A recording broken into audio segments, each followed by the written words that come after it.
The air in Lumenwood glade always tasted of ancient wood smoke, and the faint, sweet scent of night-blooming jasmine. For Elara, who was 12 years old and had eyes the color of twilight, it was the only home she had ever known, and the only one she ever wished for. Her cottage, nestled amongst the towering whisper pines, had a window that faced directly east, offering an unobstructed view of the Sky River, the glittering band of stars her grandmother, Nana Lyra, called the Milken Way. Nimeni, Tarider, Yastimana Kan. Every night, long after the last hearthfire in the village had dwindled to embers and the soft hoot of the gloom owls echoed through the forest, Elara would sit by that window. She knew the constellations as intimately as she knew the winding paths of the glade. She could trace the sturdy back of the Great Bear, the shimmering veil of the Star Maiden, and the defiant spear of the Sky Warrior. But more than just knowing their shapes, Elara felt them. She felt the distant hum of their light, a quiet thrumming in her very bones that few others in Lumenwood glade seemed to notice. The people of Lumenwood were gentlefolk, their lives guided by the rhythms of the earth and the whispers of the sky. They believed stars were the scattered thoughts of ancient gods, each one a tiny lamp illuminating destiny. They planted their sky turnips by the light of the waxing moon, harvested sunberries under the midday sun, and told their most sacred stories beneath the watchful gaze of the twin stars. But Elara's connection was different. It was a tangible pull, a quiet conversation that unfolded between her and the cosmic tapestry above. Sometimes she swore she could hear them sing, a melody so faint it was like the memory of a dream. One particular night, the sky was a velvet expanse so clear that every distant spark of starlight felt close enough to touch. A gentle breeze, cool and fragrant with pine needles, stirred the curtains at Elara's window. She was sketching the delicate spiral of the nebula bloom, a rare and faint constellation that only appeared on the clearest nights of the year, when a peculiar shimmer caught her eye. It wasn't a shooting star, those fleeting streaks of light that often graced the night. This was slower, more deliberate. A point of light, no bigger than her thumb, detached itself from the Milken Way, not falling, but descending. It pulsed with a soft ethereal glow, shifting from a deep sapphire to a shimmering emerald, then to a rich, warm gold. It moved with an almost stately grace, leaving a faint, lingering trail of silver dust in its wake.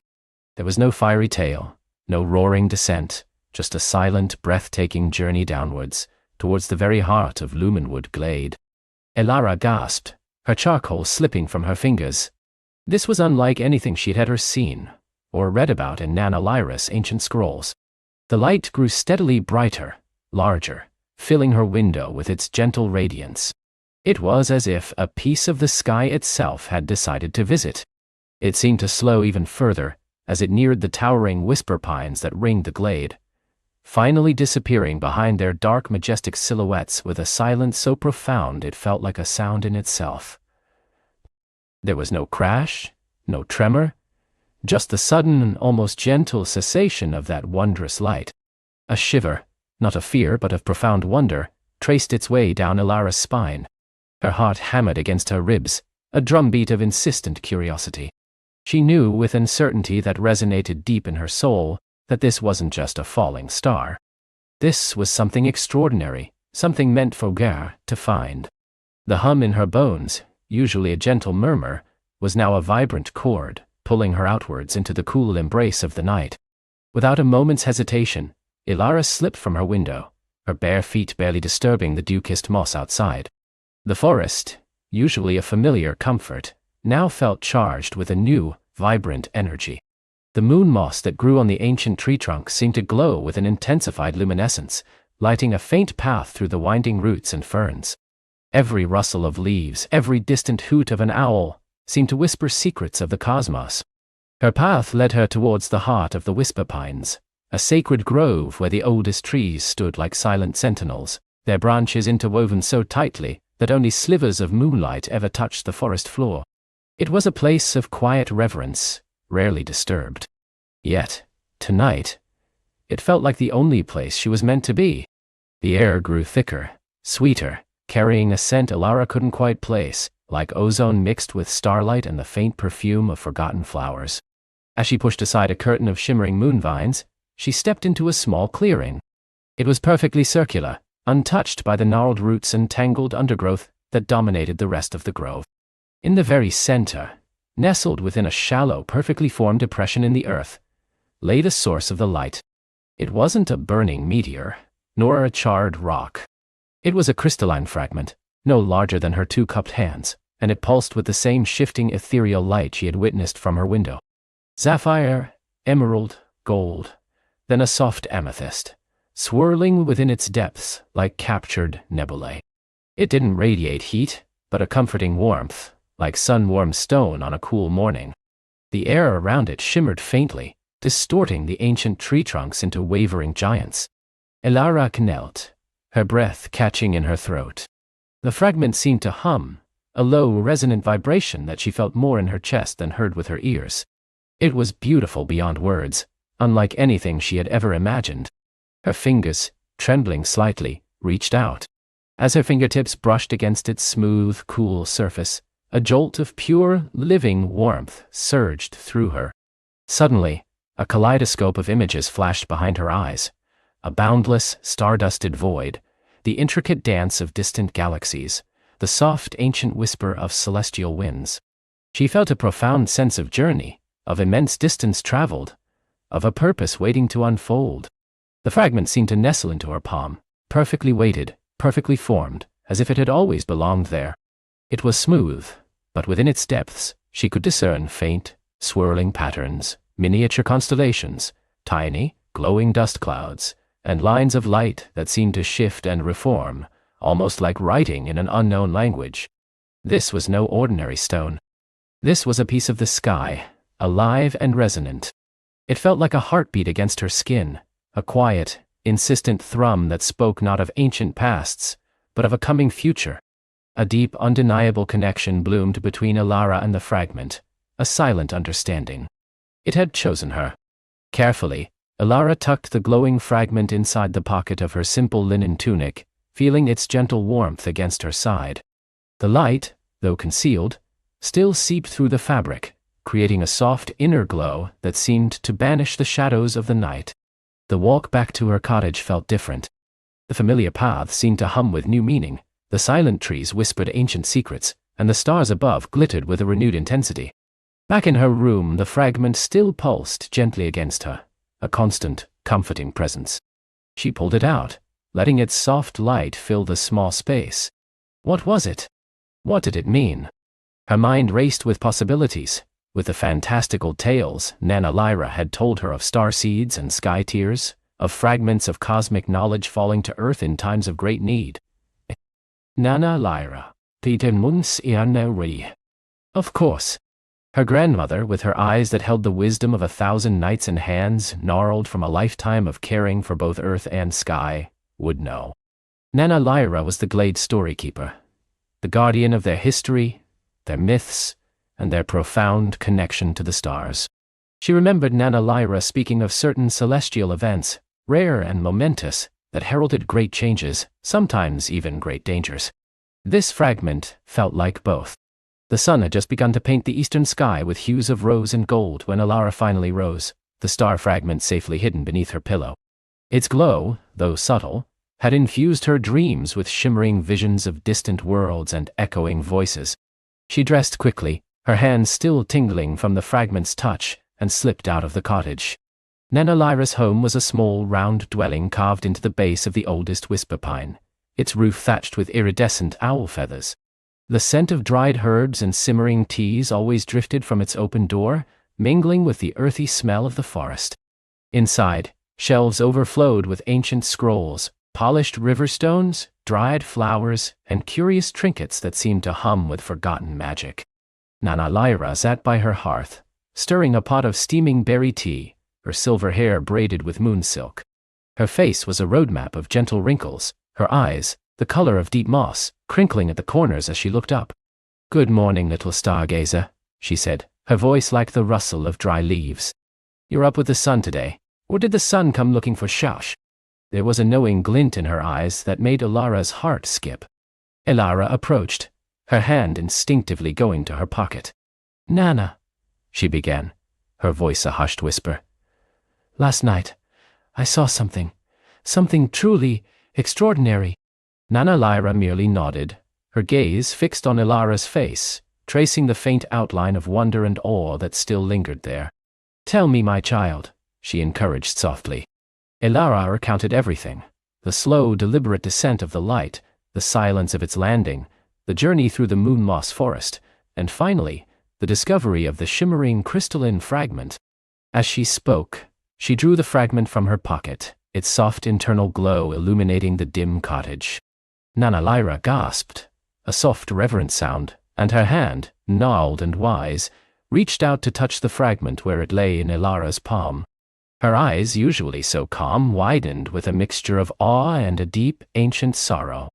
"A light shard," she whispered, her voice barely audible. "I haven't seen one in lifetimes." She gently took the fragment, turning it over in her hands, her fingers tracing the swirling patterns within. "This is not merely a piece of a fallen star, Elara," she explained, her voice gaining a quiet strength. "Stars are born and they die, shedding their light and dust across the cosmos. But a light shard? This is different. This is a fragment of a star heart." Elara frowned, listening intently. "A star heart?" "Aye," Nana Lyra affirmed, her gaze distant, as if looking through time itself. "Long, long ago, when the universe was young, there were a handful of stars, vast and ancient, that held the very essence of creation within them. They were the first lights, the sources of all magic, all life, all dreams. And this is a fragment of one of those star hearts, a sliver of its memory, its purpose, its very soul." She looked at Elara, her eyes piercing. "These light shards do not fall by chance, Elara. They are sent, they choose their keeper. See how it pulses for you, how it dims when I hold it, but brightens again in your hand." Indeed, as Nana Lyra spoke, the fragment's glow lessened in her grasp, only to flare with renewed brilliance when Elara gently took it back. "It has found its way to you, little stargazer," Nana Lyra continued, her voice heavy with ancient meaning. "And that means a great shift is upon us. The legends speak of the star heart that this fragment belongs to, a magnificent, shimmering entity known as the Lumina, the weaver of dreams, whose light once touched every corner of our world, bringing balance and vibrant magic to all living things. But its light has been fading for centuries, its song growing faint. Its fragments, scattered across the cosmos, are beacons, seeking those who can help rekindle its flame." A chill ran down Elara's arms, despite the warmth of the fragment. "Rekindle its flame? How?" Nana Lyra shook her head slowly. "That, my dear, is the great mystery. The fragments are pieces of its memory, its power. They are clues, pathways. This light shard will guide you. It will show you what needs to be done, reveal secrets long forgotten, and awaken powers within you that you do not yet know you possess." She paused, her gaze fixed on the glowing fragment in Elara's hand. "It is a key, Elara, a key to a greater destiny, and perhaps a greater challenge than any we have known in Lumenwood Glade." As Nana Lyra spoke, the light shard in Elara's hand pulsed with a sudden intensity. For a fleeting moment, a shimmering image flickered within its depths, like water reflecting a distant light. Elara saw a vast shimmering city made of pure light, floating amongst the stars. Then, a shadow, dark and indistinct, seemed to pass over it, and a feeling of profound urgency washed over her. "What was that?" Elara whispered, clutching the fragment tighter. "A vision," Nana Lyra said, her voice hushed. "A glimpse of what lies ahead. The light shard is not just a guide, it is a messenger. It is calling to you, Elara. The Lumina is calling, and its fate, and perhaps the fate of the very stars themselves, may now rest in your hands." Elara looked from the pulsing, living fragment in her hand to her grandmother's wise, earnest face. The quiet, comfortable world of Lumenwood Glade suddenly felt vast and full of hidden paths. The hum in her bones was no longer just a distant melody, but a clear, resonant call to adventure. Her journey, she realized, had only just begun. Elara looked from the pulsing, living fragment in her hand to her grandmother's wise, earnest face. The quiet, comfortable world of Lumenwood Glade suddenly felt vast and full of hidden paths. The hum in her bones was no longer just a distant melody, but a clear, resonant call to adventure. Her journey, she realized, had only just begun. A shiver of both apprehension and excitement traced its way down Elara's spine. The lumina fragment thrummed warmly against her palm, a miniature star whispering ancient secrets. "But where do I go, grandmother? What do I do?"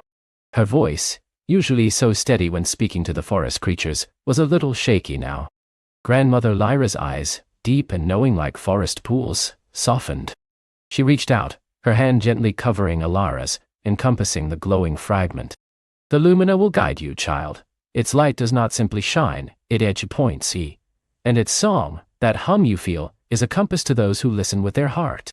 She paused, her gaze drifting towards the small arched window of their cottage, where the first stars of twilight were beginning to prick the indigo sky. "The lumina has many pieces, scattered across the land since the great sundering. Each piece holds a memory, a fragment of the starlight that once bound our world to the celestial dance. You carry the heart spark, a piece of pure intent, which means it will lead you to where you are most needed, and where the next truth lies." Elara looked down at the fragment, its light seeming to brighten in response to her grandmother's words. "The great sundering. What is that?" "A tale for another time, my dear," Lyra said gently, a faint shadow passing over her face. "For now, know that a great darkness, a forgetting, is slowly creeping into the corners of the cosmos, dimming the very stars. The lumina was created to be the countersong, the memory of light and connection. It seeks to gather itself, to sing whole again, and push back the encroaching shadow." She squeezed Elara's hand. "You are a child of Lumenwood, Elara. You speak with the trees, you listen to the river's song. You are attuned to the world's heartbeat, and that makes you uniquely suited to hear the lumina's call." Elara nodded slowly, the weight of the task settling upon her shoulders, yet surprisingly, not crushing her. Instead, it filled her with a strange sense of purpose. "What should I take?" she asked, already feeling a stirring restlessness to begin. Lyra smiled, a familiar comforting warmth returning to her expression. "Essentials, my dear. Your sturdy boots, a warm cloak, a water skin, and a pouch of dried berries and nuts, and this." She went to a carved wooden chest in the corner, its surface smooth from generations of touch. From within, she drew out a small, intricately woven satchel, made of iridescent spider silk that shimmered with faint, captured starlight. This satchel was carried by the first lumina caller, generations ago. It never grows heavy no matter what you place within it, and it keeps its contents fresh. And one more thing. Lyra then produced a small, smooth river stone, no bigger than Elara's thumb, with a faint, swirling pattern etched into its surface. "This is a wayfinder's whisper. Hold it when you feel lost, and it will hum softly in the direction of the nearest safe haven, or a guiding spirit." As Elara carefully packed her satchel, the lumina fragment, now safely tucked into a small padded pouch within the satchel, continued its gentle thrum. She noticed a faint pulsing glow emanating from the satchel itself, a soft beacon of light beneath the silk. "You must leave at first light," Lyra advised, her voice now imbued with a quiet urgency. "The path will be clearest then, and the world will offer its blessings." She paused at the cottage door, looking out at the deepening twilight. "Be watchful, Elara. The world beyond Lumenwood is grand and beautiful, but it holds both wonder and challenge. Trust your heart, and listen to the whispers of the lumina." That night, Elara slept little. The hum of the lumina was a lullaby, a promise and a summons all at once. She dreamed of swirling nebulae in distant, singing stars, of shadowy tendrils reaching, and a bright, defiant light pushing them back. When the first blush of dawn painted the eastern sky in shades of rose and gold, Elara stood at the edge of Lumenwood Glade, her satchel slung over her shoulder, her sturdy boots ready for the path ahead. Grandmother Lyra stood beside her, her hand resting gently on Elara's arm. "Remember, Elara," Lyra said, her voice soft but firm. "The lumina chose you not for your strength but for your heart. Lead with kindness, listen with patience, and never forget the light within you." With a final hug, Elara stepped out of the familiar embrace of Lumenwood. The trees seemed to lean in, their leaves rustling a farewell, and the morning dew on the grass sparkled like a million tiny stars beneath her feet. The path before her was not a clear road, but a faint, deer-trodden trail leading into the deeper, less explored parts of the Great Wood, the ancient forest that surrounded Lumenwood Glade. The lumina fragment, nestled in its pouch, pulsed steadily, a soft warm rhythm against her side. As she walked, she noticed a faint, shimmering trail, almost invisible, that seemed to hover just above the forest floor, gently pulling her deeper into the trees. It was the Lumina's guidance, a path of starlight only she could perceive. The great wood was different from Lumenwood. Here, the trees were older, their trunks gnarled and covered in luminous moss that glowed faintly in the dappled sunlight. The air was thick with the scent of damp earth and ancient magic. Strange, jewel-toned fungi sprouted from fallen logs, and birds with feathers of impossible colors flitted between branches, singing melodies Elara had never heard.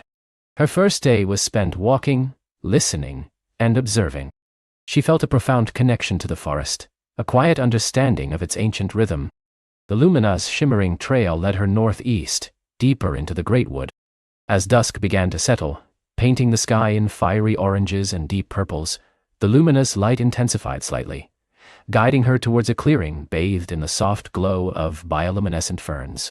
In the center of the clearing stood an enormous ancient oak, its branches reaching like gnarled arms towards the heavens. This was where the Lumina bade her rest. Elara made a small fireless camp, relying on her warm cloak and the faint comforting heat of the Lumina fragment. She ate her dried berries and nuts, and watched as the first true stars appeared above the oak, seeming closer and brighter here than they ever had in Lumenwood. The forest hummed around her, a symphony of unseen life, and for the first time, Elara felt truly at peace, a quiet resolve settling in her heart. This was her path, and she was ready. The next morning the Lumina's trail led her further into the great wood, but now the forest began to change. The trees grew even taller, their canopies so dense that only slivers of sunlight pierced through, creating ethereal shafts of light. The air grew cooler, and the ground became softer, carpeted with moss and fallen leaves. Elara felt a sense of anticipation building within her, a feeling that she was approaching something significant. She walked for what felt like hours, the silence of the deep forest broken only by the rustle of her boots and the distant calls of unseen creatures. Suddenly, the Lumina's light pulsed more rapidly, and the shimmering trail veered sharply to the left, leading her off the faint path she had been following. Elara pushed through a curtain of hanging moss and gasped. Before her lay a sight of breathtaking, fragile beauty. It was a valley, hidden deep within the great wood, unlike anything she had ever imagined. The entire valley glowed with an otherworldly light. Tiny luminous flowers carpeted the ground, their petals shimmering in shades of silver, gold, and soft blue. Delicate, crystalline structures, like giant frozen snowflakes, rose from the earth, catching the light and refracting it into a million dancing colors. And in the very center of the valley, a waterfall of pure starlight cascaded down a cliff face, collecting in a pool that pulsed with soft internal radiance. This was the Moonpetal Valley, a place whispered about in ancient legends, a sanctuary of pure magic. As Elara stepped further into the valley, a soft melody filled the air, a chime like wind through crystal bells. It was the Lumina, singing, and the valley seemed to sing along with it. She felt an overwhelming sense of wonder, a calm reverence for the sheer beauty of the place. Suddenly, a tiny iridescent flash zipped past her ear. Elara stopped, her eyes wide. Another flash, then another. They were sprites, tiny beings of pure light and magic, no bigger than her thumb, with delicate gossamer wings. They danced and darted through the luminous flowers, their laughter like the tinkling of tiny bells. One of them, a little bolder than the others, hovered before her face. It was slightly larger, its light a brighter emerald green, and it wore a tiny crown of moonpetal blossoms. It chirped at her, a cascade of musical notes. "Hello," Elara whispered, captivated. The sprite tilted its head, its large luminous eyes studying her. It then darted down to her satchel, hovering near the pouch where the Lumina fragment rested. It chirped again, a long questioning trill. "You can feel it too, can't you?" Elara asked softly, gently opening the pouch to reveal the glowing fragment. The sprite gasped, a sound like a tiny bell, and a chorus of similar gasps echoed from the other sprites who had gathered, their lights dimming slightly in awe. The emerald sprite reached out a tiny glowing hand and gently touched the Lumina fragment. A wave of shimmering energy passed between them, and the sprite's light flared brighter than before. You bring the old light," the sprite's voice chimed, not in spoken words but directly into Elara's mind, a melody of thought. The heart spark. It has been so long since one walked among us. You know what this is? Elara asked, amazed. We are the children of the first light, the sprite explained, its voice a cascade of images and feelings. Guardians of the Moonpetal Valley, born from the very starlight that fell here during the Great Sundering. We know the Lumina, for it is our heritage. It calls to us when the world forgets its song. The sprite then flew up to Elara's shoulder, its tiny weight barely perceptible. My name is Phelan. I am the elder of this valley. The Lumina has brought you to us, for we hold a piece of its forgotten song, a fragment of its memory, that we have guarded for millennia. Elara's heart pounded. Another fragment? Not a physical piece, not like the one you carry, Phelan explained, its voice shimmering with ancient knowledge. But a memory, a resonance. The Lumina itself is a tapestry of light and song. Each piece holds a key to unlock its full potential. The heart spark you carry seeks the whispering echo, a vibrational resonance that reveals the path to the sunken spire where the vision crystal lies. This was more complicated than Elara had imagined, but the concept of a whispering echo and a vision crystal intrigued her. How do I find this whispering echo? Phelan flew into the air, circling Elara's head. It requires a song, Elara of Lumenwood, a song of pure starlight, sung beneath the great moon-petal bloom at the peak of night. Only then will the valley release its stored memory, its echo, into your heart spark. But beware. Phelan's light dimmed slightly. The bloom is not easily approached. It is protected by the shadow weavers, creatures of twilight and fear, drawn to the power of the Lumina, even its fragmented state. Elara felt a knot of apprehension tighten in her stomach. Shadow weavers? What are they? They are the forgotten dreams, the lost whispers of the world, Phelan communicated, a shiver running through its tiny form. They feed on doubt and fear, thickening the shadows, and they seek to extinguish any light that challenges their dominion. They are drawn to the moon-petal bloom, for its light is a beacon, and they wish to claim its essence for their own dark purpose. Elara looked up at the moon-petal flowers, their light now seeming a fragile shield against an unseen threat. How do I fight them? Phelan landed on her shoulder again, its light a comforting presence. You do not fight them with blades, Elara. You fight them with light and courage. They shrink from pure intent. Your heart spark, combined with a song of unwavering hope, will be your shield. Elara spent the rest of the day in the Moonpetal Valley, learning from Phelan and the other sprites.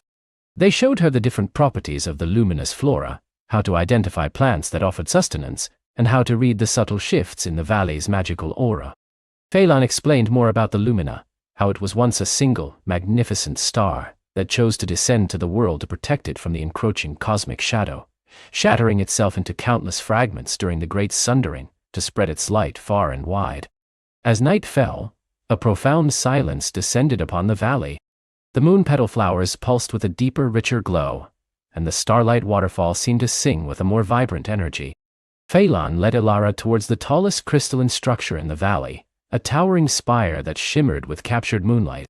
At its very peak, a single, enormous moon-petal bloom unfurled, its petals like spun silver, glowing with an intense, steady light. This is the great moon-petal bloom, Phelan chimed. When the twin moons reach their zenith, you must sing. The Lumina in your heart knows the melody, Elara. Let it guide your voice. Elara took a deep breath, her heart thrumming. The Lumina fragment within her satchel pulsed strongly, almost vibrating with anticipation. She climbed the crystalline spire, her hands finding purchase on its smooth, cool surface. As she reached the platform just beneath the great bloom, the air grew colder, and a faint, creeping darkness began to gather at the edges of the valley. Whispers like dry leaves skittering across stone brushed against her ears. Turn back. You are too small. The light fades. Despair. These were the shadow weavers, their presence a palpable chill. They were not visible forms, but twisting currents of shadow and doubt, seeking to seep into her mind, to extinguish her courage. Elara clutched her satchel, feeling the Lumina's warm thrum against her side. She looked up at the great moon-petal bloom, its light a defiant beacon against the encroaching gloom. No, she thought, her resolve firming. He will not give in to fear. She closed her eyes, focusing on the warmth of the Lumina, on the memory of her grandmother's wise words, on the pure, unyielding beauty of Lumenwood glade. She opened her mouth, and a melody, ancient and pure, welled up from deep within her. It was a song she had never heard, yet knew instinctively. It spoke of starlight and moonbeams, of growing roots and unfurling leaves, of enduring hope and the quiet strength of the world. As her voice rose, clear and true, the lumina fragment in her satchel flared, sending ripples of golden light across the platform. The great moon petal bloom above her responded, its light intensifying, pushing back the encroaching shadows. The whispers of the shadow weavers faltered, replaced by hisses of frustration and fading fear. Elara sang with all her heart, pouring her courage and hope into every note. The crystalline spire beneath her vibrated with the music, and the entire Moonpetal Valley shimmered, alive with her song. The starlight waterfall seemed to pulse in time with her melody, sending cascades of luminous water splashing into the glowing pool below.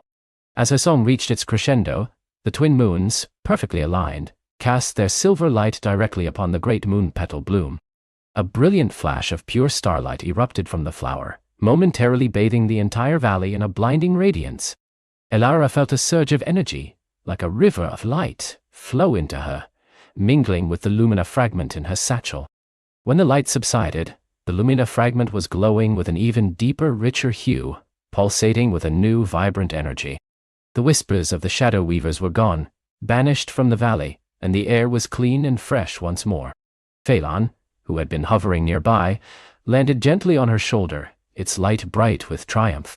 "You have done it, Elara. The whispering echo is yours. The lumina now carries the memory of pure starlight, a resonance that will guide you to the sunken spire." Elara felt the change within the lumina fragment. It wasn't just a physical warmth now, it was a subtle vibration, like a distant whisper, guiding her with more precision than before. She felt a surge of confidence, a quiet joy that settled deep within her bones. She had faced a challenge, and she had overcome it, not with force, but with the strength of her own spirit and the light of the lumina. The next morning, after a restful night in the now peaceful Moonpetal Valley, Elara bid farewell to Phelan and the sprites. Phelan gave her a final gift, a tiny dried moonpetal blossom, no bigger than her fingernail, that glowed with a faint, steady light. "This will light your way in the darkest places and remind you of the song you carry," the sprite chimed. With the moonpetal blossom tucked safely into her satchel, Elara once again followed the luminous, shimmering trail. The path now led her out of the Moonpetal Valley, heading southwest, deeper into the Great Wood. The forest slowly began to change again. The trees grew even more ancient, their roots forming intricate, arching tunnels, and the air grew heavier, carrying the scent of damp earth, and something else, something metallic and old. After 2 days of travel, the trees began to thin, replaced by rocky outcrops and crumbling stone structures, half swallowed by moss and ivy. The luminous trail intensified, leading her through a narrow gorge, its walls steep and echoing. As she emerged from the gorge, Elara found herself on the edge of a vast, desolate plain.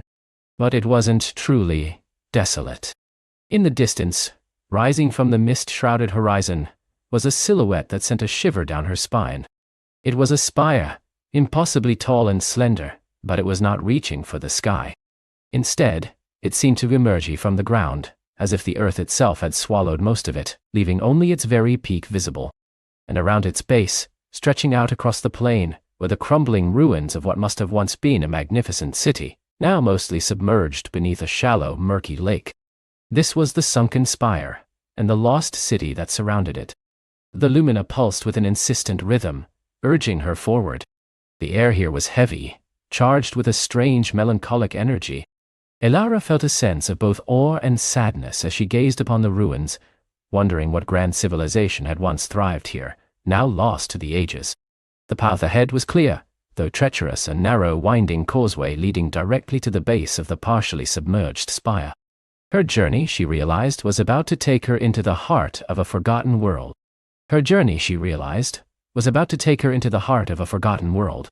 The causeway, though seemingly solid, was slick with ancient moisture, its colossal stones worn smooth by the ceaseless lapping of the unseen lake. Ghostly tendrils of mist, born from the depths, swirled around Elara's ankles, clinging to her cloak with an icy dampness. The lumina, cupped in her palm, cast a steady emerald glow, revealing faint, intricate carvings on the causeway's edges, symbols of a forgotten script, patterns of celestial bodies, and creatures with wings of light. They pulsed faintly under the lumina's influence, as if echoing a long-lost song. Each step Elara took resonated with a hollow echo, swallowed almost immediately by the vast, silent expanse of the cavern. The air grew cooler, carrying the scent of damp stone, deep earth, and something else, a faint, sweet, metallic tang that prickled her nose, like ancient lightning held captive. The spire loomed larger with every stride, its obsidian surface shimmering under the luminous beam, revealing more details: colossal archways half-submerged, balconies draped with fossilized moss, and windows that stared out like vacant eyes into the eternal twilight. Reaching the base of the spire was like standing before a petrified giant. The entrance was a grand archway, easily 20 feet tall, its apex still visible above the waterline. Intricate friezes depicting graceful figures engaged in what looked like celestial dances adorned its frame, their faces serene, their hands outstretched as if offering a blessing. Elara waded through the shallow water that pooled at its threshold, the cold seeping through her boots, and stepped into the darkness within. The interior of the spire was a revelation. Unlike the ruinous exterior, this chamber, at least, was surprisingly intact. The lumina expanded its glow, chasing away the shadows, revealing a vast, circular hall. The ceiling soared upwards, lost in the gloom, but the walls were alive with murals. They depicted a civilization bathed in light, their cities gleaming with ethereal energy, their people adorned in flowing robes, their hands holding glowing orbs similar to Elara's Lumia. Giant, crystalline structures pierced the sky, not unlike the spire itself, but vibrant and whole. This, she realized, was the Luminari. The floor was made of polished, dark stone, crisscrossed with delicate lines of glowing silver energy, forming intricate geometric patterns. These lines pulsed, ever so faintly, like a sleeping circulatory system. At the center of the chamber, a wide, shallow basin filled with perfectly still, shimmering water reflected the murals above, creating a dizzying, inverted world. The air here was less melancholic, more expectant, vibrating with a deep humming resonance that Elara felt in her bones.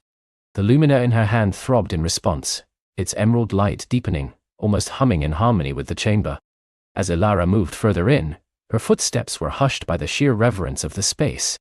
She traced the silver glowing lines with her finger, feeling a faint warmth emanate from them. They converged towards the central basin. What was this place? A temple? A power station? A library of light? One section of the mural caught her eye. It depicted the Luminari people gathered, their faces uplifted towards a colossal, shimmering orb, a heart of pure light that floated above their city. Around this orb, smaller lumina like lights orbited, feeding it, sustaining it. And then, a darker image. Cracks appearing in the great orb, fissures of shadow spreading, and the Luminari people looking up, their expressions shifting from serenity to alarm, then to sorrow. The city lights dimmed, the crystalline structures crumbled. This was the cataclysm. The fall. A wave of profound sadness washed over Elara. To build such beauty, such harmony, only for it to be lost. She understood now, keenly, the melancholic energy outside. It was the echo of a people's grief. The lumina in her hand suddenly pulsed with greater urgency, pulling her towards a smaller, secondary archway on the far side of the chamber. This archway was narrower, adorned with fewer friezes, but flanked by two towering statues of cloaked figures, their faces obscured by deep hoods, their hands clasped over their chests. As Elara approached, the lumina pulsed once, twice, and then, the silver lines on the floor leading to this archway flared with a brighter glow. Hesitantly, Elara stepped through, finding herself in a long, winding corridor that spiraled gently upwards. The walls here were not adorned with murals, but with shelves carved directly into the stone, holding countless crystalline tablets. Each tablet shimmered with a soft inner light, containing what looked like ancient texts, glowing symbols, and intricate diagrams. This was the library, a repository of Luminari knowledge preserved through the ages. Elara picked up one of the tablets. Wow! It was cool to the touch, smooth as polished glass. As her fingers brushed its surface, the symbols within flared, shifting and reforming, almost as if reacting to her presence. The lumina pulsed again, guiding her. She realized these tablets weren't just storing information, they were raga alive with dormant energy. She moved deeper into the spiraling passage, the tablets on the shelves casting a gentle, multi-hued glow that illuminated her path. The air grew warmer here, carrying a faint scent of ozone and something akin to blooming night jasmine. The spiral continued for what felt like miles, revealing more and more tablets, more knowledge. Elara couldn't decipher the ancient script, but she could feel the wisdom embedded within them, a silent symphony of forgotten thought. Finally, the corridor opened into another chamber, smaller than the first, but far more intensely charged. This room was circular, like the first, but its walls were not murals. Instead, they were lined with colossal, intricate mechanisms of brass and crystal, interwoven with more of the glowing silver lines. At the very center of the chamber stood a single towering pedestal, upon which rested a magnificent, unbroken crystalline sphere, about the size of a child's head. It pulsed with a soft internal luminescence, not unlike the lumina, but grander, more profound. This was it. Elara felt it deep in her soul. This was the heart. The lumina in her hand vibrated violently now, almost trying to leap from her grasp, its emerald light blazing, casting sharp shadows on the intricate mechanisms around them. The crystalline sphere on the pedestal, the heart of the chamber, began to respond, its internal light brightening, flickering from soft white to a deep, resonant sapphire. As the sphere pulsed, the brass mechanisms around the room hummed into a low thrum. Gears, long dormant, began to turn with a groan. Shafts of crystal rotated, and the glowing silver lines on the walls and floor flared, pouring energy into the central sphere. The air crackled with power. Suddenly, from behind the pedestal, a form coalesced. It wasn't a solid being, but rather a shimmering, translucent figure, composed of swirling mist and starlight. It was tall and slender, draped in robes that seemed woven from twilight, its face serene and ageless, with eyes that glowed with a gentle, knowing light. It was undoubtedly one of the Luminari, an echo, a guardian. "Welcome, Lumina Bearer." The figure's voice resonated, not with sound, but directly into Elara's mind, a melody of ancient wisdom and lingering sorrow. "We have awaited your coming for millennia." Elara, though startled, felt no fear. A profound sense of reverence and wonder filled her. Who are you?" she whispered, her voice feeling small in the grandeur of the chamber. "I am Lyra," the echo replied. "Guardian of the heart. Last vestige of the Luminari, bound to this place by oath and lingering purpose. I am the memory of a people, the whisper of a fallen age." Lyra gestured with a translucent hand towards the central sphere. "You have found the nexus, the heart of our civilization, where the collective consciousness of the Luminari once resided, where our light was drawn and amplified." "The Lumina," Elara said, holding up her own orb. "It led me here." Lyra's starlit eyes regarded the Lumina with a knowing gaze. "Indeed, yours is a fragment, a seed of the Nexus's power, gifted to those who would one day seek to rekindle the lost light. We scattered such seeds when the cataclysm threatened, hoping that one might take root and guide a worthy soul back to us." A faint sadness touched Lyra's ethereal features. "Our civilization, Elara, was born of light. We drew energy from the cosmos, channeled it through these spires, and lived in harmony with the natural world, our thoughts intertwined, our consciousness connected through the nexus." "What happened?" Elara asked, remembering the murals of the falling light. Lyra's form flickered, as if a wave of pain passed through her. "Hubris, Elara, the grandest failing. We sought to draw too much to reach too far. We believed we could harness the very fabric of starlight to transcend our physical forms and become pure energy. But the weave of reality is delicate. We pushed too hard." A tear appeared. "A shadow, cold and consuming, began to seep into our nexus, threatening to corrupt all that we were." "The cataclysm," Elara murmured. "Yes, to save what little remained of our light, to prevent the shadow from consuming all reality, we made a terrible choice. We severed the connection. We shattered the grand nexus into countless fragments, scattering our essence, our knowledge, our very souls across the realms. Many of us perished in that sundering, Only a few like myself remained, bound to the husks of us, remained, bound to the husks of our spires, guardians of what little hope we preserve. Elara turned her gaze back to the crystalline sphere on the pedestal, which now pulsed with a steady, deep sapphire glow. This is a shard of the original Nexus, a repository of our core understanding, our foundational light. It is incomplete, dormant, but it holds the potential. The lumina you carry, Elara continued, is a key. It is meant to reawaken this shard, to begin the long, arduous process of mending the broken light. Elara looked from her lumina to the Nexus shard, then back to Elara. Mending the broken light? How?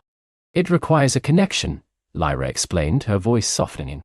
A bridge between the remnant of our power and the world outside. The lumina is that bridge. Its light carries the resonance of life, of your world, of your spirit.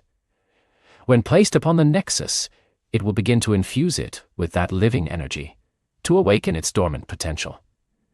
But it is not a simple act of placement. The Nexus needs to be guided, to be reminded of its true purpose, to be shown the path back to holiness. Elara extended a translucent hand towards the Nexus shard. The mechanisms around us are the conduits. They were designed to process and channel vast energies. But they have been dormant for eons. They require activation, careful calibration. Each lever, each crystal, each brass cog must be set in harmony. Only then can the lumina properly connect and begin its work. Elara looked around the chamber. The intricate machinery was bewildering, a symphony of forgotten science and magic. Levers, dials, rotating crystal arrays, all marked with the strange glowing luminary script. It seemed an impossible task. I don't understand these markings, Elara admitted, a touch of despair in her voice. How can I calibrate them? Elara smiled, a gentle, starlit expression. The lumina is not merely a key, Elara. It is also a guide. Its purpose is to resonate with the ancient energies, to interpret the lost language of light. Place your lumina upon the central pedestal, near the Nexus. Its light will spread, and where the lumina resonates, where it pulses with clarity, there lies the path to alignment. Follow its guidance. It will show you the way. With a deep breath, Elara approached the pedestal. The Nexus shard pulsed with an almost irresistible draw. She carefully placed her lumina on the smooth stone beside it. Immediately, a surge of energy flowed from her lumina. Its emerald light intensified, not just within the orb, but spreading out, forming a shimmering emerald aura that enveloped the lumina, then touched the Nexus shard. The shard responded with a powerful thrum, its sapphire glow deepening, expanding. The entire chamber hummed, a crescendo of ancient power. Then, the lumina's light began to act like a beacon. A thin, emerald beam shot out from it, touching one of the brass levers on the wall. The lever, previously dull and still, now glowed faintly with a soft green light. Elara understood. This was the first step. Bedtime. She walked towards the glowing lever, her heart pounding with a mix of awe and trepidation. She reached out and grasped the cold ancient metal. As her fingers closed around it, the lumina in her palm pulsed, guiding her hand. She felt an intuitive understanding, a whisper in her mind, telling her to push it upwards. With a soft click, the lever moved. As it locked into place, a nearby crystalline shaft began to slowly rotate, its facets catching the lumina's glow and scattering it into 1,000 tiny rainbows across the chamber. A faint melodious chime echoed through the space. The lumina's beam then shifted, pointing to a series of crystal dials on another part of the wall. This was going to be a long process. Each step required concentration, a connection to the lumina's subtle guidance. Elara moved from mechanism to mechanism, following the lumina's emerald beam, turning a dial here, adjusting a crystal there, sliding a switch into place. With each successful calibration, the chamber seemed to awaken further. The humming grew stronger, the silver lines on the floor pulsed with renewed vigor, and the Nexus shard deepened its sapphire glow, occasionally flickering with hints of emerald where the lumana's energy touched it. Hours seemed to pass, though in the timeless depths of the spire, it was impossible to tell. Elara felt a growing weariness in her muscles, but her spirit was alight with purpose. Each successful adjustment brought her closer, not just to reawakening the Nexus, but to understanding the Luminari. She felt their presence around her, not just in Lyra's watchful gaze, but in the very air, in the echoes of their ingenuity and their tragedy. Finally, with a soft click and a resonant hum, the last mechanism fell into place. The entire chamber throbbed with a unified pulse of power. All the silver lines on the floor and walls blazed with a brilliant, steady glow. The brass mechanisms spun and rotated in perfect synchronicity, emitting a soft, ethereal music that filled the chamber. The Luma, still resting beside the Nexus shard, pulsed with a blinding emerald light, then seemed to eye-flow into the shard itself. The sapphire glow of the Nexus intensified dramatically, consuming the emerald, then radiating it outwards, creating a magnificent swirling vortex of deep blue and vibrant green light within the crystal. It was breathtaking.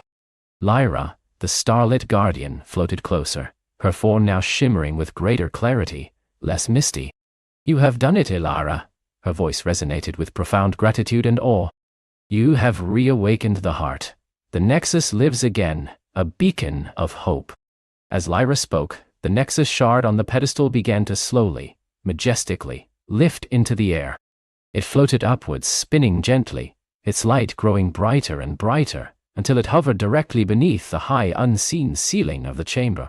From its radiant core, a single pure beam of sapphire emerald light shot upwards, piercing the stone above, as if seeking the surface, seeking the stars. "This light," Lyra explained, "will begin to mend the veil, to draw sustenance from the cosmos once more. It will resonate across the realms, a silent call to other fragments of the Nexus, to other Lumina bearers." Elara watched, mesmerized, as the light beam pulsed, growing stronger with every passing moment. She felt a profound sense of accomplishment, but also a new, burgeoning understanding of the true scale of her quest.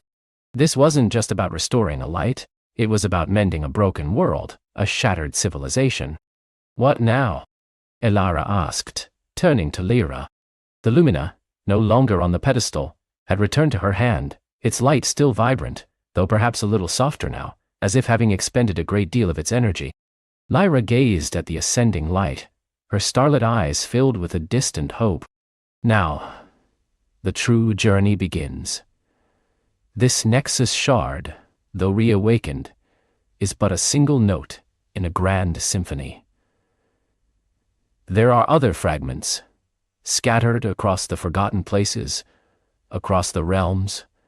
Each holds a piece of our lost knowledge, a unique resonance. To fully mend the light, to prevent the shadow..." Lyra turned her starlit gaze back to Elara. "The light you have unleashed here will guide you. It will be a compass to the next fragment. But be warned, Elara, the path will be fraught. The shadow that consumed us still lingers, still seeks to extinguish all light. It will sense the Nexus's awakening, and it will send its whispers, its agents, to stop you." A chill ran down Elara's spine, despite the warmth of the reawakened Nexus. The shadow. She remembered the dark fissures in the murals. "How will I know where to go?" Elara asked, clutching her Lumina tighter. Lyra pointed a translucent finger towards the chamber's exit, the spiraling corridor of ancient tablets. "Return to the library.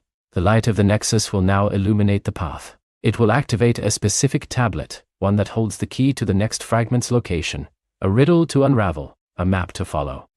You have awakened the heart, Lumina bearer. Now, you must follow its pulse to gather its scattered soul." The newly awakened Nexus pulsed above them, casting the chamber in a sublime shifting interplay of sapphire and emerald. The air hummed with renewed life, and a potent sense of anticipation. Elara felt a surge of determination. Her journey was far from over. It had only just truly begun. She had faced the forgotten past, and now she was tasked with forging a new future. With a final look at the magnificent floating Nexus, Elara turned and stepped back into the spiraling passage, her Lumina glowing, ready to follow the awakened heart's call. The spiraling passage twisted and turned, its ancient stones worn smooth by ages unknown. Elara's Lumina pulsed, a steady, comforting beat against the encroaching darkness, guiding her deeper into the earth. The air grew cooler, carrying the faint scent of damp earth and something else. A whisper of forgotten melodies, a distant sigh. Finally, the passage opened into a vast, subterranean cavern. But this was no ordinary cave. It was a shimmering, cavernous space, its ceiling studded with countless luminous crystals that pulsed with soft internal light, like a sky of buried stars. Below, a river of liquid starlight flowed, winding through sculpted rock formations that resembled sleeping giants.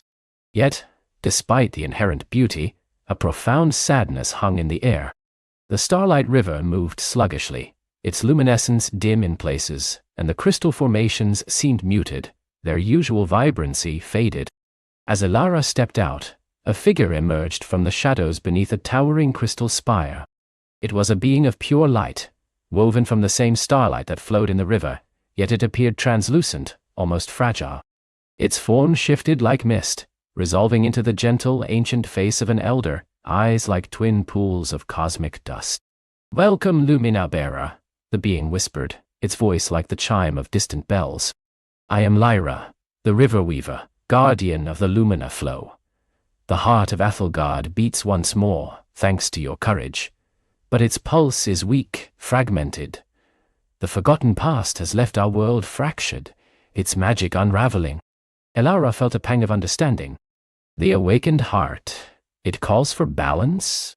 Lyra nodded, her form flickering. "Indeed, Ethelgard's magic is woven from 3 fundamental threads: life, light, and Loring. For eons these threads flowed freely, interconnected, but with the forgetting, they frayed, then broke. The nexus you awakened is the loom, but the threads themselves must be respun, reconnected to their ancient sources." She gestured to the sluggish starlight river.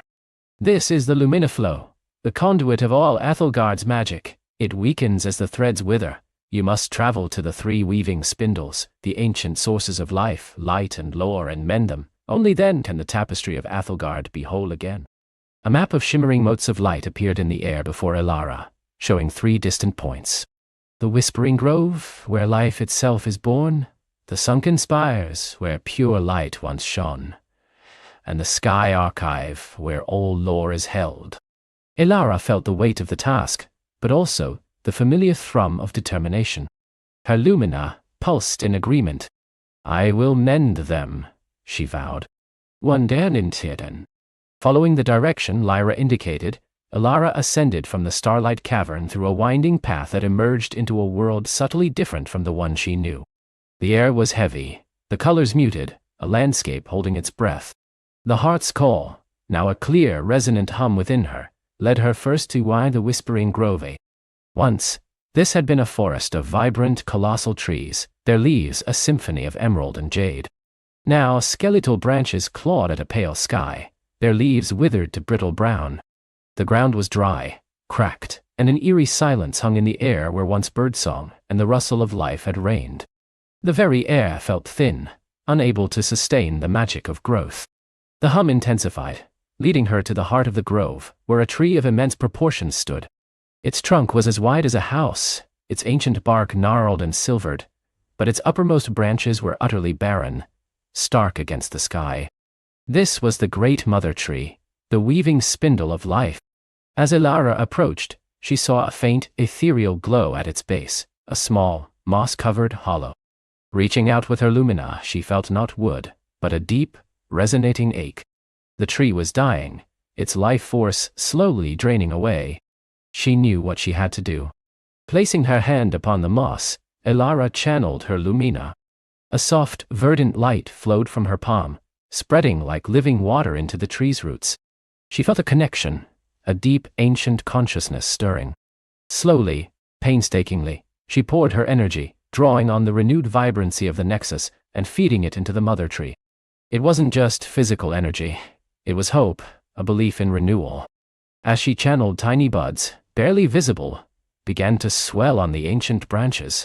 A faint, verdant hum rose from the ground.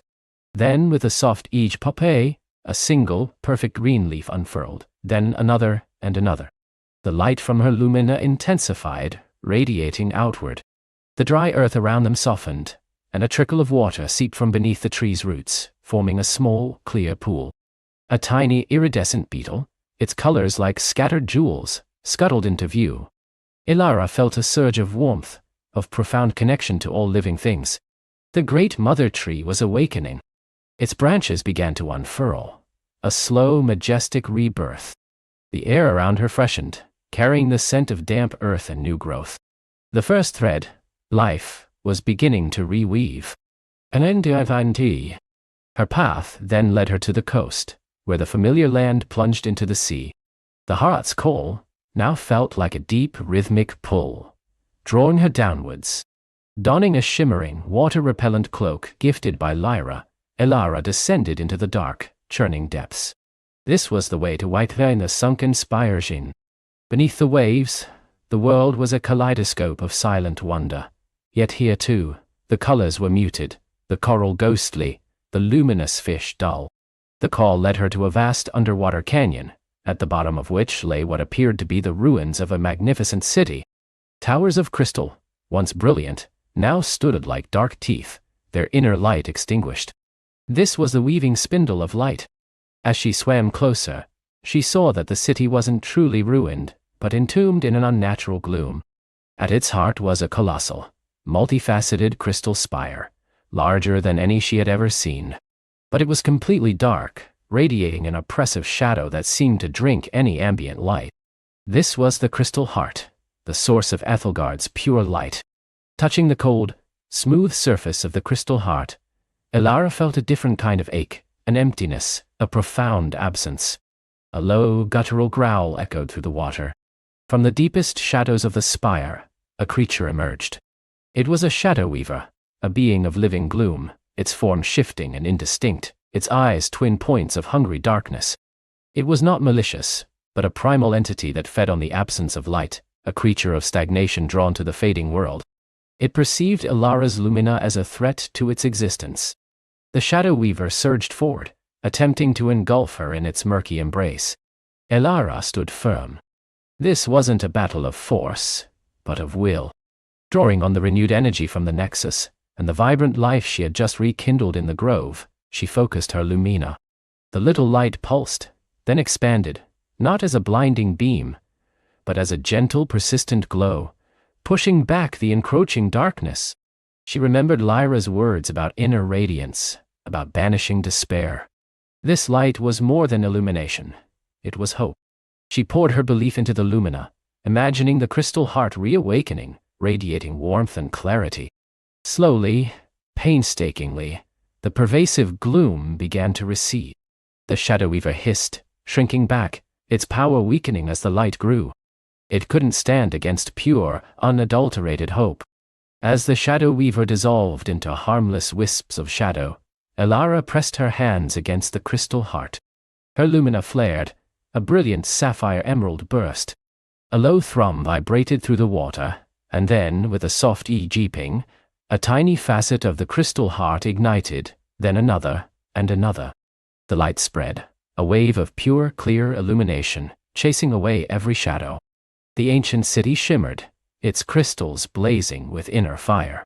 Schools of vibrant fish, once dull, now darted through the newly bright waters, their scales glittering. The second thread, light, was rewoven. And, enchanting, unwind shell, The final journey took her high above the clouds, to the Yiski archive.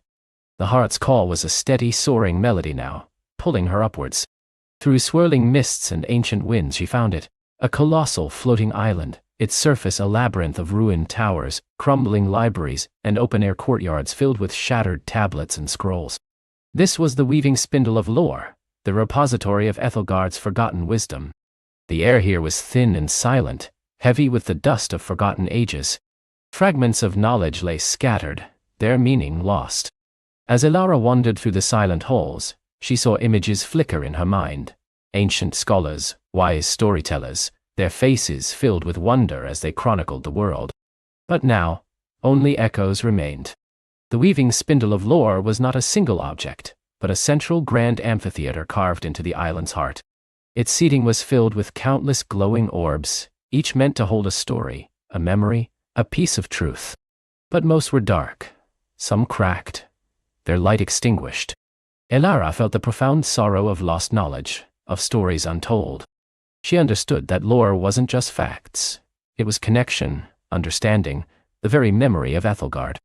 She sat in the center of the amphitheater, placing her lumina before her. Its light pulsed, a soft, inviting glow. She began to speak, softly at first, then with growing confidence. She spoke of the forgotten past, of the ancient nexus she had awakened, of Lyra the river weaver, of the whispering grove's rebirth, and the sunken spire's rekindled light. She spoke of courage, of hope, of the interconnectedness of life.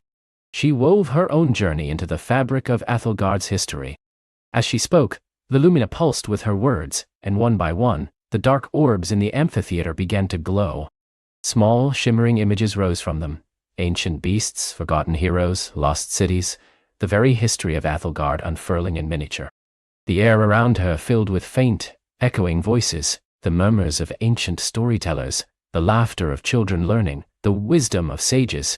It wasn't just her story, it was her Jakti of storytelling, of connecting, of bringing light to forgotten truths that reawakened them. The island itself seemed to hum with renewed purpose. The winds around them whispered forgotten tales, and the shattered tablets on the ground began to knit themselves back together, their inscriptions glowing. The third thread, lore, was rewoven. Kan hermono, unawa, and sich. With the 3 weaving spindles rekindled, the heart's call became a vibrant, resonant chorus, echoing in Elara's very soul. It pulled her back, with an undeniable urgency, to the ancient nexus chamber beneath the earth. She descended, her lumina now blazing with a steady, powerful light. The spiraling passage hummed with energy. When she stepped into the nexus chamber, it was transformed. The magnificent, floating nexus pulsed with an unimaginable brilliance, a dance of sapphire and emerald far more vivid than before. And now, connecting to it, were 3 shimmering strands of pure energy, one verdant green, one brilliant gold, and one deep, resonant indigo. These were the rewoven threads of life, light, and lore. Lyra the river weaver, no longer translucent but vibrant, stood beside the nexus, her eyes shining with cosmic joy. "You have done it, Lumina bearer," she whispered, her voice clear and strong. "The threads are whole. Now for the final weave. You must bind them, Elara. Weave them back into the heart of Athelgard." Elara understood. This was the culmination of her journey. She stepped forward, placing her hands on the shimmering surface of the nexus. The 3 threads pulsed, waiting. She closed her eyes, drawing upon the immense power, surging through the chamber, through her lumina, through herself. She pictured the world, Athelgard, whole and vibrant. She imagined the trees of the whispering grove, reaching for the sun, the sunken spires glowing with eternal light, and the sky archive singing with untold stories. She poured her intention, her courage, her deep love for this magical world into the nexus. Her lumina flared, merging with the nexus, becoming one with its radiant heart. With a profound, resonant hum that vibrated through the very core of the planet, the 3 threads surged. They didn't just connect to the nexus, they flowed through it, spiraling outward, through the starlight river, through the earth, through the air, weaving themselves back into the fabric of Athelgard. It was a sublime, silent symphony of magic, a cosmic mending. A wave of pure, vibrant energy washed over Elara, not overwhelming, but deeply restorative. She felt Athelgard's sigh, a long, contented breath. The world outside, unknown to her, was awakening. Colors burst forth, muted lands sang with life, and the stars, even in the deepest day, seemed to twinkle with renewed joy. The forgotten past was not erased, but understood, and the new future was now bright with possibility. Elara stood, breathless, before the now pulsating nexus. Her lumina, a little lighter, a little brighter, settled back into her hand. Her quest was complete. The heart of Athelgard beat strong and true once more. She smiled, a peaceful, knowing smile. She had faced the forgotten past, and she had forged a new future. Her journey had not just been about fixing what was broken, but about remembering what was lost, and understanding the profound power of connection, of life, of light, and of lore. With a final grateful look at Lyra and the magnificent, newly vibrant nexus, Elara turned. She stepped back into the spiraling passage, her lumina glowing, not just as a guide, but as a beacon. Her path now led homeward, or perhaps to new, open horizons. For Elara knew deep in her heart, that the magic of Ethelgard, now rewoven and strong, would forever guide her way, a gentle whispering promise of endless wonder. And as she drifted into a peaceful sleep, she carried the warmth of a world made whole, a comforting thought that would stay with her until the morning light.